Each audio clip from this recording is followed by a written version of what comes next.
In a lavish world where image and status dictate worth, a millionaire invited an obese woman to a luxury party, intending to humiliate her for his amusement.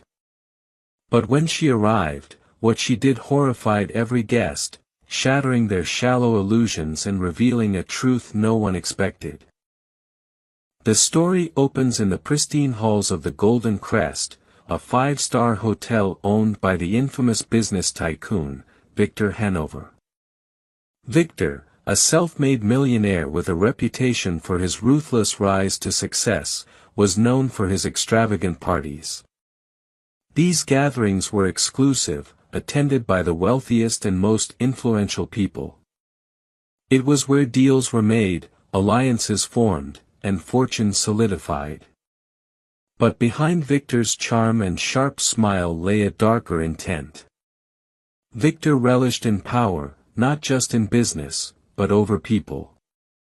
He enjoyed watching others squirm, especially those he deemed lesser.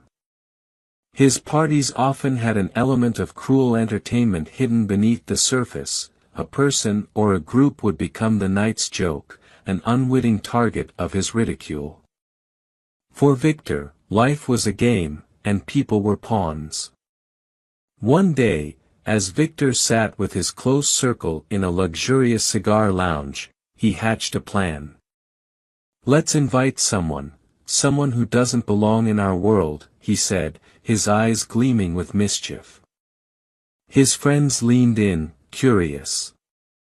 "I want to see how the rich and beautiful react when they're faced with someone repulsive."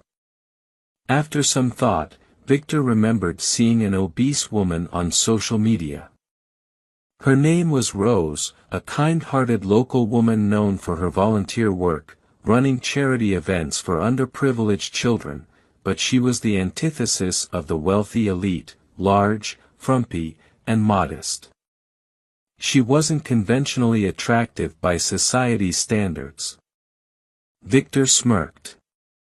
He saw her as perfect prey for his cruel game. He sent Rose an elegant invitation to one of his upcoming parties, an event at the Golden Crest, under the guise of charity, knowing she had a soft spot for philanthropy. Rose, flattered and naive to Victor's true intentions, accepted. As the date approached, Victor and his friends laughed at the thought of Rose walking into a room filled with models, socialites, and moguls. They couldn't wait to watch the looks of disgust and whispers that would follow her. Victor's plan was set. He would humiliate Rose in front of everyone.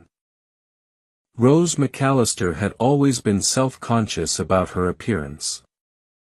She had lived with obesity since childhood, the result of genetics and a tumultuous upbringing where food had become her comfort. But despite the cruel comments and judgment from others, Rose's spirit remained unbroken. She was loved by her community for her generosity and her big heart. She spent her days working at a shelter, helping those less fortunate, and organizing events to raise money for the homeless.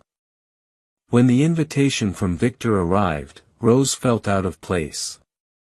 She didn't fit into the high society world, but the mention of a charity angle piqued her interest. Maybe she could make some connections to help her cause. Nervous but hopeful, she decided to go, though the idea of attending such an event terrified her. She had no idea what awaited her.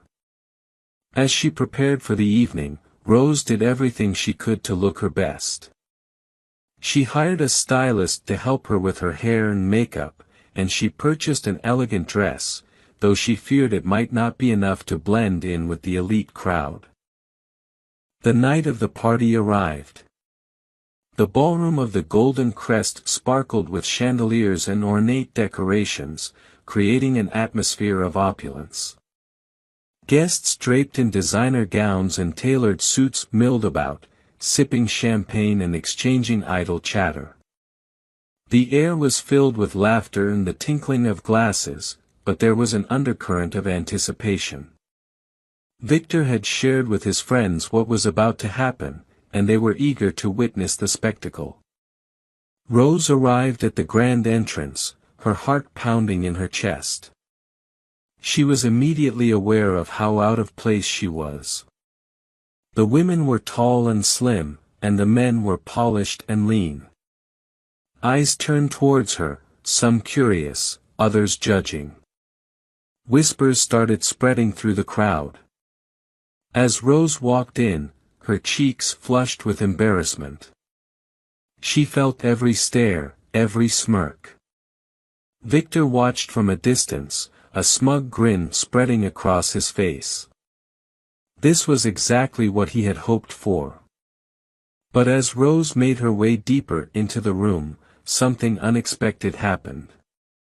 Rather than crumbling under the crowd's judgmental eyes, Rose stood tall. She approached the buffet, where a variety of lavish foods were on display.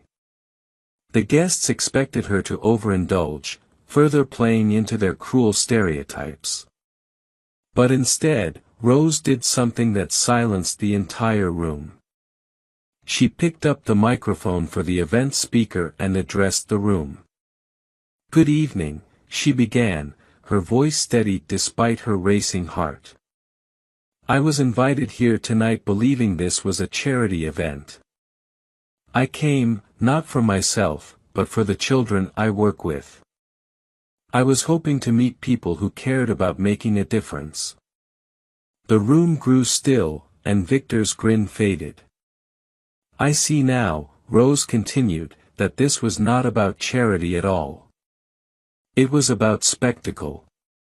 It was about making someone like me, someone who doesn't fit into your world, feel small." Gasps rippled through the crowd as people began to shift uncomfortably. Victor's friends exchanged nervous glances. "But you see," Rose said, her voice growing stronger, "I will not be made to feel small. Not by any of you." And with that, Rose dropped the microphone and walked out, leaving the entire ballroom in stunned silence. Victor, for the first time, felt his control slipping. This wasn't how the night was supposed to go. She had turned the tables on him, exposing his cruelty in front of everyone. As Rose left the ballroom, Victor tried to brush off the incident, joking with his friends about how it was just a stunt. But the mood had shifted. His guests began whispering, not about Rose, but about Victor. What kind of man would invite someone to humiliate them? What did it say about him? Some guests began leaving early, uncomfortable with the evening's cruel undertone. But the night was far from over. As the last of the guests trickled out, Victor received a phone call from his assistant. The press had somehow gotten wind of the night's events. By morning, news articles began circulating, exposing Victor's plan to humiliate Rose.